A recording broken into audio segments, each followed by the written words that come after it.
अधीर रंजन जी कह रहे हैं अभी क्यों ऐसा नहीं कर रहे हैं, क्योंकि उस वक्त खामियां थी, अभी कोई खामी ही नहीं है तो कैसे करें। हजारों हेक्टेयर भूमि हार कर आए थे तब जाकर चर्चा करी थी। क्या बात कर रहे हो? इस तरह से नहीं होता है। चर्चा कब हुई थी? हजारों हेक्टेयर भूमि हार कर आ गए थे तब जाकर चर्चा हुई है। क्या हुआ? 2000 स्क्वायर किलोमीटर अतिक्रमण हुई। आप नकार सकते 2000 स्क्वायर किलोमीटर अतिक्रमण हुई। अगर एक काम कीजिए ना, सारे ऑल पार्टी डेलीगेशन को लेकर आप चलिए ना लद्दाख में, हम देखना चाहते हैं। आपको हिम्मत है ले जाने के लिए? बताइए आप खुद को कहां छुपाना चाहते हैं? आप चीन को डरते हैं?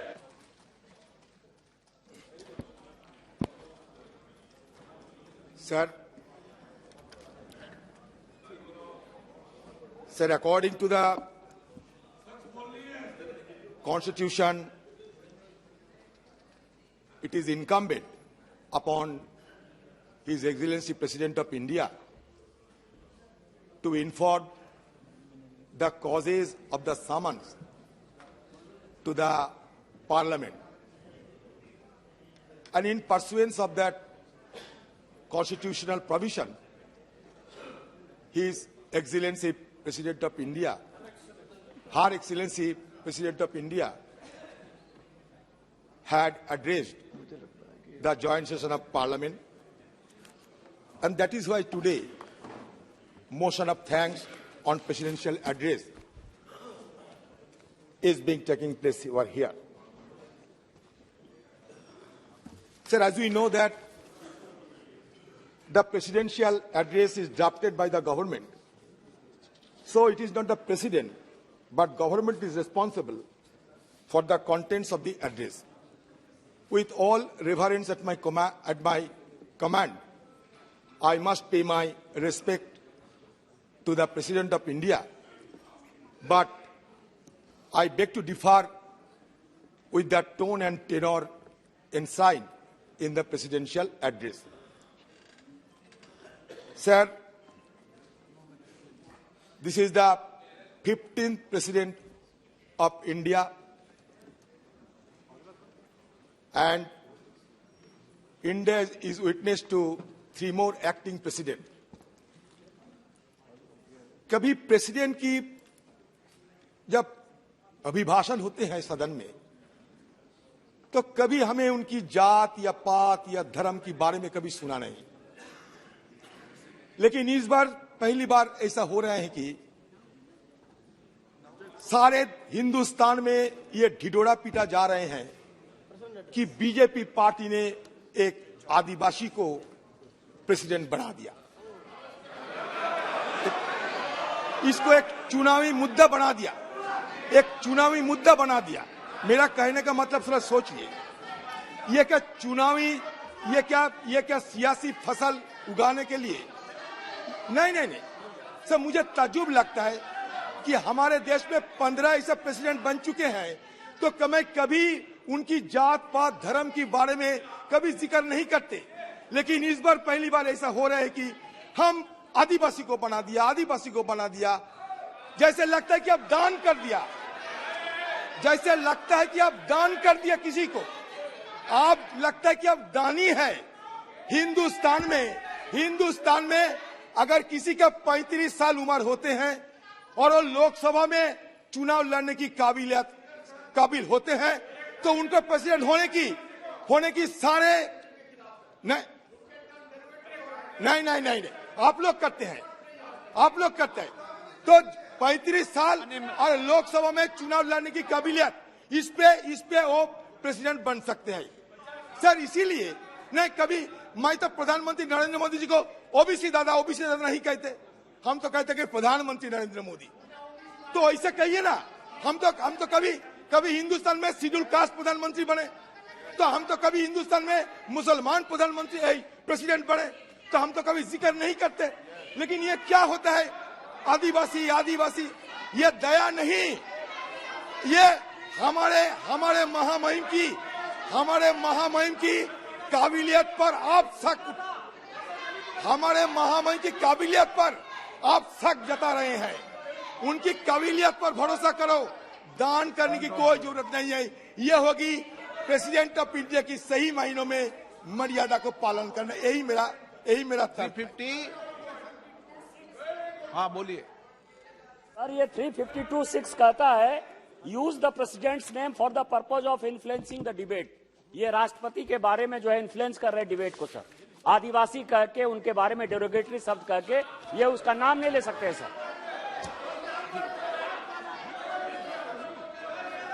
352(6) सर इसको एक्सपंज करिए सर। अभिभाषण पे कल से राहुल जी की भाषण होने के बाद सारे माहौल एक नया दिशा में आगे बढ़ रहे हैं। राष्ट्रपति के अभिभाषण में यह लगता है कि राहुल जी वर्सेस बीजेपी की जंग छिड़ गई है। तो ये मैं ये समझूं कि ये राष्ट्रपति अभिभाषण नहीं, ये राहुल जी वर्सेस बीजेपी हो रहे हैं। हर व्यक्ति ने, अरे प्रधानमंत्री जी के आने का पहले बहुत सारे ये लेफ्टिनेंट जनरल, सारे ब्रिगेडियर जनरल को यह तैनात किया गया सिर्फ राहुल जी को ठोकने के लिए। इससे यह पता चलता कि Rahul ji has taken the right cord of the BJP party inefficiency. ये राहुल गांधी जी साबित कर दिया है कि आप जितना चाहो राहुल गांधी को पप्पू बनाने की, राहुल गांधी जी खुद आपको पप्पू बना दिया। राहुल गांधी खुद आपको पप्पू बना दिया, आपको पप्पू बना दिया। इसीलिए कहिए ना गृह मंत्री जी। माननीय अध्यक्ष जी, ये माननीय सांसद को पप्पू नहीं कह सकते। माननीय सांसद है, इनको पप्पू नहीं कह पॉइंट ऑफ सकते। ऑर्डर बोलिए, पॉइंट ऑफ ऑर्डर बोलिए। आप गृह मंत्री पॉइंट ऑफ ऑर्डर बोलिए। आप जानते हैं मैं किस संदर्भ पे बात करते हैं, आप जानते हैं, बखूबी जानते हैं। राहुल गांधी जी सही जगह पे निशाना साधा।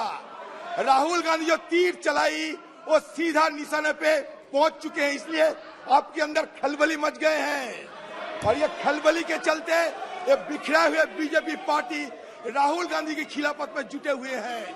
एक इंडस्ट्रियलिस्ट अदानी, हिंदुस्तान में कभी एक इंडस्ट्रियलिस्ट के लिए एक सत्तारूढ़ पार्टी इस तरीके कभी पैरवी कर चुके हैं एक इंडस्ट्रियलिस्ट के लिए। और ये हमारी मनगढ़ंत बात नहीं है, ये हिंडनबर्ग पेपर्स में आए। हम क्या करें, आप बताइए। ये हिंडनबर्ग रिसर्च पेपर में आए हैं, हम क्या करें। जो हमें मिला है उसी पे बदौलत हम ये मुद्दे उठाते हैं। इसमें अन्याय क्या है, आप खुद बताइए, इसमें अन्याय क्या है। लेकिन आप अदानी की बात करते हैं तो आप गर्म हो जाते हैं, आप अधीर हो जाते हैं, आपकी जहन में सहल नहीं होते हैं। तो हम क्या कर सकते हैं। राहुल जी की बात में सारे हिंदुस्तान में चर्चा हो रहे हैं। आप मानो या ना मानो, आप मजाक उड़ा सकते हो, लेकिन कान खून के सुन लो, राहुल गांधी जी की बात में माननीय सदस्य हिंदुस्तान में चर्चा हो रही है। राष्ट्रपति भाषण बोलो, आप तो कहाँ उठकते हो।